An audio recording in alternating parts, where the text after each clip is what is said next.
Você sabia que o homem que deu ao mundo a melodia mais suave da bossa nova morreu apavorado numa sala de cirurgia a milhares de quilômetros de casa?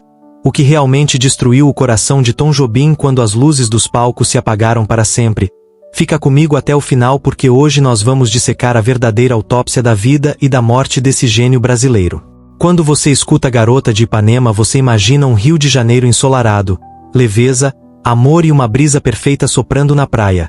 Mas por trás daquele terno elegante e do sorriso charmoso de Antônio Carlos Jobim existia um homem assombrado pelos próprios demônios. Nascido no Rio de Janeiro e criado na boemia carioca, Tom Jobim não era apenas um pianista qualquer, ele era um gênio absoluto que praticamente inventou a identidade musical do Brasil para o resto do planeta.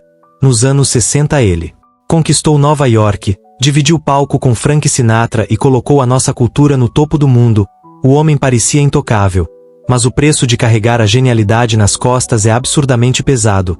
Enquanto o mundo inteiro o via como o poeta do paraíso, a rotina dele longe dos holofotes era mergulhada em um estilo de vida autodestrutivo que começou a cobrar a conta bem cedo. Ele vivia entre copos de uísque, maços de cigarro intermináveis e uma ansiedade silenciosa que devorava a mente dele dia após dia. As noites em claro compondo na solidão eram alimentadas pelo vício. E o primeiro sinal de que a estrutura estava ruindo veio quando o corpo começou a dar avisos claros de que não aguentaria aquele ritmo para sempre.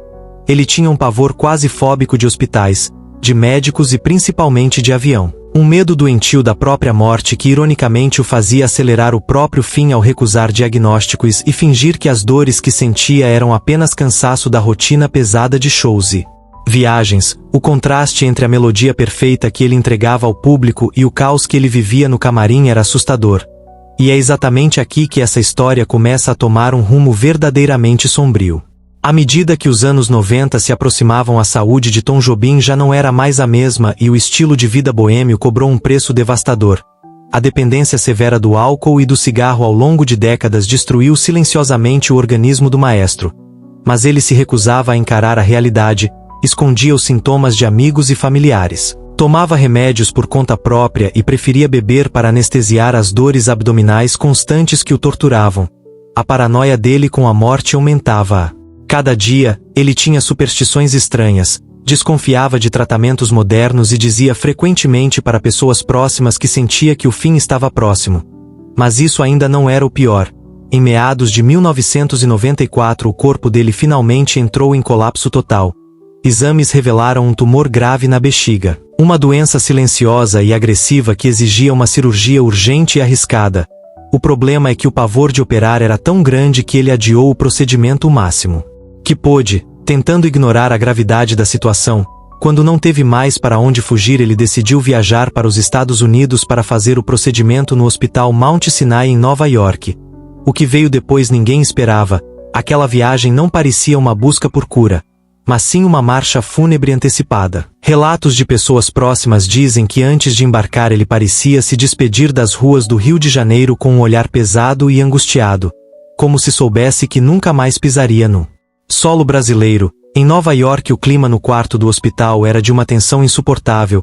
Ele estava apavorado, com a pressão arterial descontrolada e com crises profundas de ansiedade.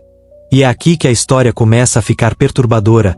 A cirurgia para a retirada do tumor até aconteceu e parecia ter sido um sucesso aparente na mesa de operação. Mas o estrago no organismo de um homem de 67 anos devastado por décadas de vícios e estresse extremo já tinha sido feito e o corpo dele era uma bomba relógio prestes a explodir nas horas seguintes dentro daquele quarto frio de hospital. No dia 8 de dezembro de 1994, o coração do poeta da bossa nova parou de bater para sempre. A causa oficial da morte foi uma parada cardíaca provocada por uma embolia pulmonar maciça no pós-operatório. Mas se fizermos uma autópsia clínica e simbólica desse laudo, a verdade é muito mais profunda e trágica. O coágulo que bloqueou a circulação e matou Tom Jobim foi o golpe final em um corpo já totalmente drenado. O tumor na bexiga era a ponta do iceberg, enquanto o consumo desenfreado de cigarro por mais de 40 anos destruiu a capacidade vascular.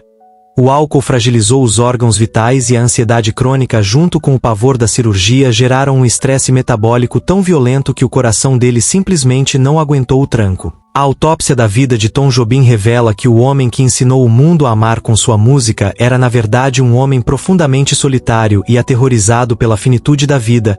Ele buscou no álcool e no fumo um refúgio. Para suportar o peso gigantesco do próprio ego e da expectativa do mundo sobre a sua genialidade, uma autossabotagem lenta que o consumiu por dentro até que o medo e a fuga se tornassem sua própria sentença de morte. A fama nos dá a ilusão de imortalidade, mas a autópsia da realidade não poupa ninguém.